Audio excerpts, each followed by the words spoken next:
But the moment we stray from our centeredness and we fall back into our lower selves, then the access to the power of co-creation will be withdrawn simultaneously. And that is a really important point to understand. And we've been experiencing this power of manifestation to a certain degree, but now something has happened and a shift has taken place. And for those who are aligned or in synchronicity with the flow of the unfoldment of life, our power of manifestation and the ability to reorganize the flow of our life, of the way we're moving in this reality, the way we're experiencing it, has changed. We now have the power. And this is so important for people to understand. This is what they have been fearing all along. And we are at the point now where we have the power to co-create this new way of life. Reach up from our center and remain centered and take the controls, in other words. Yeah, but the reality is we'll still flow in and out of that. That's reality. You don't just get there and bang, you're there forever and you're never going to go back again. That's not reality.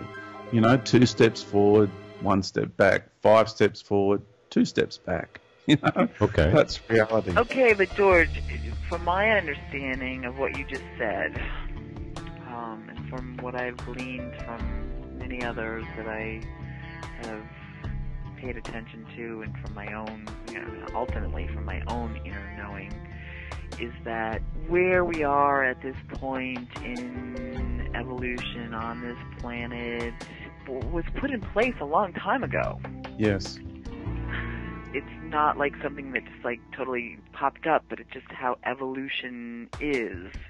And we're at this point in human history on planet Earth. I can only speak to that because that's where I'm standing right now.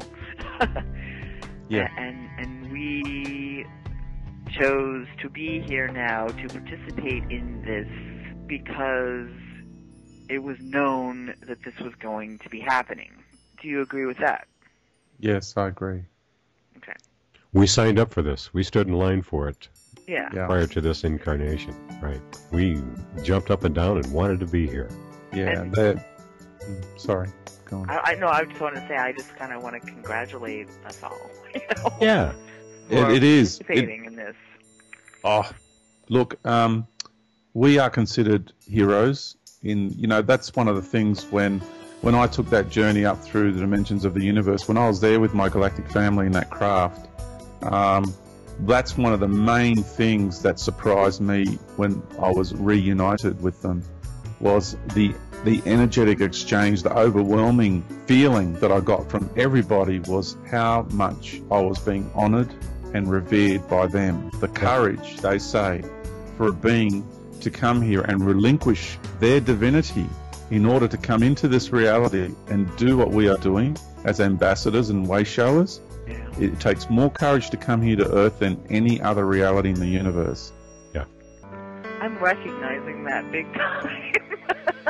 And I got that when I took my significant trip for the first time and got reunited with my purpose as well, reacquainted with my purpose.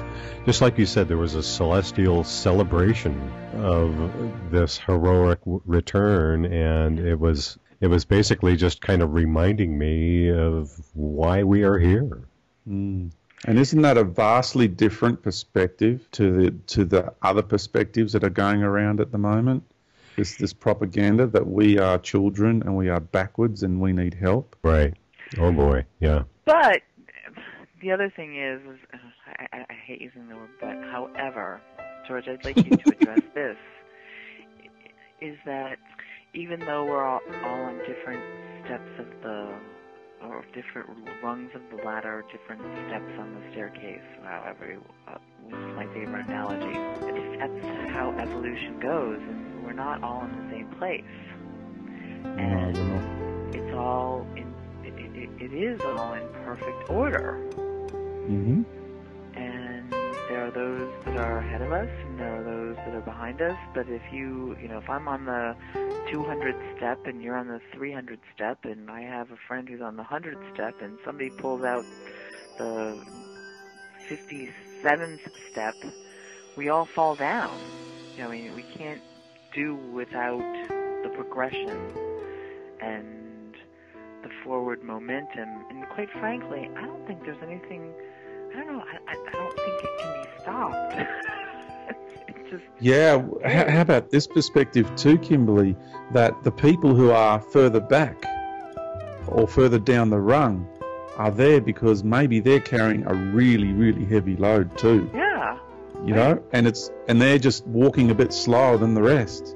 But of course. So, you know, we can't. were on that rung at one point too. It's exactly, and it could be, you know, on the verge of their own awakening, their own evolution. Right, that can happen at any time to any of us. Nobody's better than anybody else. Right. It's all we're all on our individual journeys. Yep. And that's what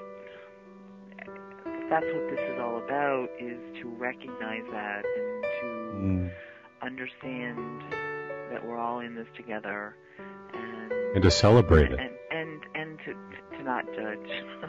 Right. Can I just add to that when I said about the co-creation in harmony with the unfoldment of life? Others will interpret that as, and has been said to what you are, it's the will of God, okay?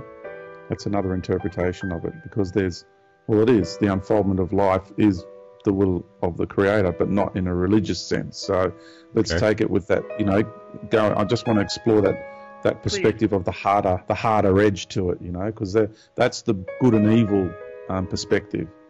That, you know, what I'm sharing here is co-creation with a softer, with a well, it's the realistic, it's the higher perspective in vibrational sense.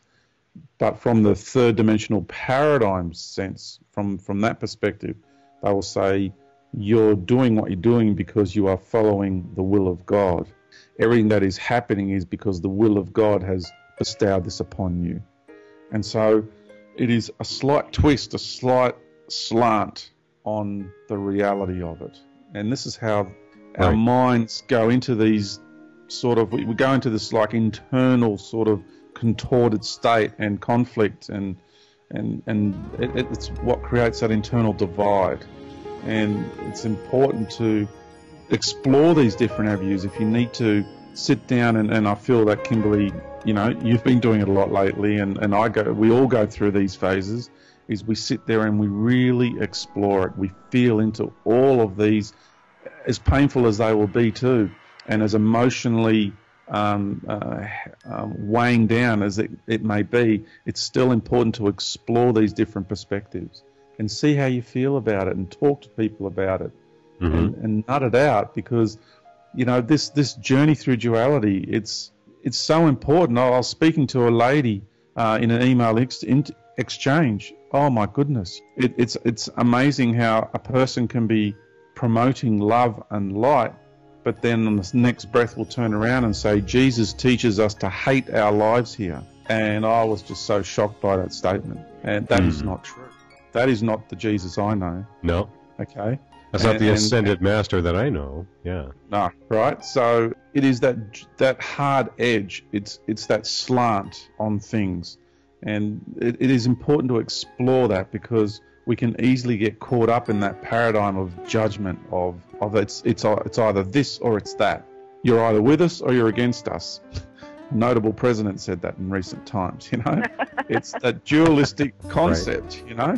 Yeah. Right. Or if you do this, you'll be punished by God. That was another good one. Oh, yeah. Or if you do that, you'll be rewarded, which was really just a terrible model that tried to map out a path in life for us to follow, largely with deplorable results, because there really is no such thing.